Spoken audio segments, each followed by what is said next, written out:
Hello, it's me Katha and welcome back to my travel blog once again. এখন বাজছে 4:40 আর চিনারপাড় cross করে breakfast করছি আমরা খড়গপুর পেরিয়ে জলেশ্বরের আগে। হ্যাঁ, আজকে চলেছি বিশাখাপত্তনমের উদ্দেশ্যে 900 কিলোমিটার্স। আর যেতে যেতেই বৃষ্টি শেষ হতেই দেখলাম সুন্দর একটা রেনবো আর অসাধারণ লাগছিল। বর্ষায় বেরোনোর কারণে বৃষ্টিটা এক্সপেক্টেড ছিল। আমরা ভদ্রক 10টায় ক্রস করেছি, ভুবনেশ্বর 12টায় অ্যান্ড চিল্কা ঢুকে লাঞ্চ। আজকে আমরা এখন চলে এসেছি লাঞ্চ করতে, ব্রেক নিচ্ছি লাঞ্চের। আজকে আমরা প্রায় ড্রাইভ করেছি 550 কিলোমিটার। এখন আমরা লাঞ্চ করছি বেহরমপুরের ঠিক 70 কিলোমিটার আগে একটা জায়গা। এখানে খাবারটা খুব একটা ভালো লাগলো না অনেস্টলি। এর আগে ভালো রেস্টুরেন্ট ছিল, ঢোকা হয়নি। এখন বাজছে 3টে, 3:30 বাজছে। তো এখান থেকে আমাদের ভাইজ্যাকে আর বাকি রইল 320 মতন। তো চলো বন্ধুরা, তাহলে দেখা যাক কতক্ষণে আমরা ট্রাভেলটা কমপ্লিট করি। And see you in the next shot.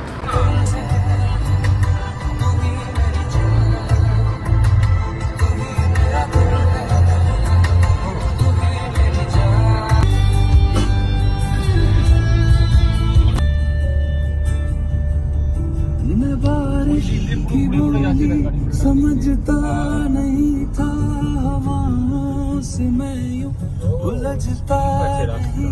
তো আমরা এখন চলে এসেছি অন্ধ্রপ্রদেশ বর্ডারের ভেতরে ঢুকে পড়েছি। আমাদের এখন জার্নি প্রায় বাকি আর 200 থেকে 150 কিলোমিটার। আমরা অনেকটাই ডিস্টেন্স কভার করে ফেলেছি। এটা হচ্ছে অন্ধ্রপ্রদেশের ফার্স্ট টোল প্লাজা অ্যান্ড এখানে আমরা সুন্দর সানসেট দেখতে পাচ্ছি। আমরা লাঞ্চ করলাম সেখান থেকে নন স্টপ আমাদের 2 ঘন্টা নিয়ার অ্যাবাউট গাড়ি চললো। এখন আমাদের ড্রাইভ হয়েছে প্রায় 750 কিলোমিটার অ্যান্ড 150 কিলোমিটার আরও বাকি আছে। তো চলো তাহলে কখন পৌঁছাই দেখতে থাকি। অ্যান্ড এই সৌন্দর্যটা দেখো, এত সুন্দর। প্ল্যাটোর মাঝখানে আমরা, চারিদিকে প্ল্যাটো আর রাস্তাটাও খুব সুন্দর। ওইদিকে যদি দেখি আমরা, অন্ধ্রপ্রদেশের রাস্তা খুবই সুন্দর, 6 লেন রাস্তা এবং গাড়ি চালানো নিয়ে কোনো প্রবলেম হবে না। আপনারা 100 কিলোমিটার যদি শুধু ধরে থাকেন তাহলে কিন্তু আপনারা 14 to 15 আওয়ার্সে 1000 কিলোমিটার জার্নি, যেটা 970 কিলোমিটার, সেটা আপনাদের কাছে কভার করা কোনো ব্যাপারই না। কাজেই যারা ভাবছেন যে ভাইজ্যাক যাবো কি যাবো না, একদিনে যাওয়া যায় কি যায় না, অবশ্যই যায়।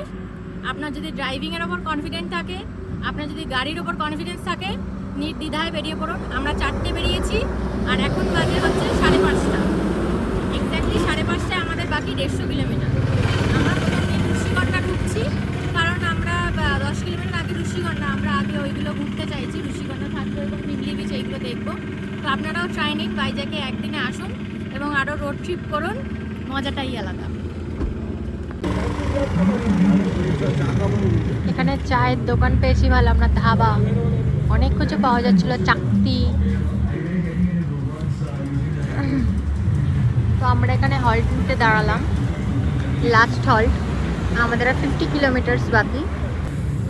এগুলো চাকতি আমরা নিয়েছি আর আমাদের চা চলে এসছে। চায়ের চুমুকটা দিয়ে এক টানে আমরা 50 কিলোমিটার ঋষিগন্ডা ঢুকছি, ভাইজ্যাক। ফাইনালি আমরা চলে এসেছি আর ভাইজ্যাক মাত্র 60 কিলোমিটার।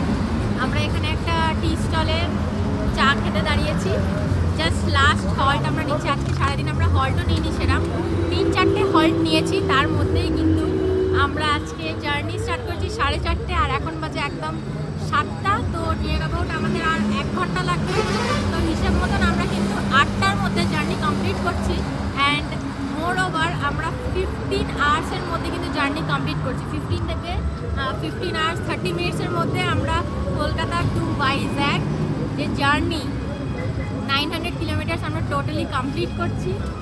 গাড়ির অবস্থা তোমরা দেখতেই পাচ্ছ, টোটালি বৃষ্টি। আজকে প্রচুর বৃষ্টি পেয়েছি। উড়িষ্যা থেকে আমাদের প্রচুর ডাইভারশন পেতে হয়েছে, সিঙ্গেল রোড পেতে হয়েছে। অ্যান্ড আমরা যখন কলকাতা থেকে বেরিয়েছি, বেলঘরিয়া পুরোই ট্রাফিক পেয়েছি। হেন্সফোর্ট আমরা কিন্তু আজকে অনেকটা কোপ আপ করে কমপ্লিট করেছি। অ্যান্ড চলো এবারে দেখি গিয়ে ভাইজ্যাকে আমরা কি করি। তো হ্যাঁ, ট্রেনের থেকে কিন্তু গাড়িতে তাড়াতাড়ি আসা সম্ভব।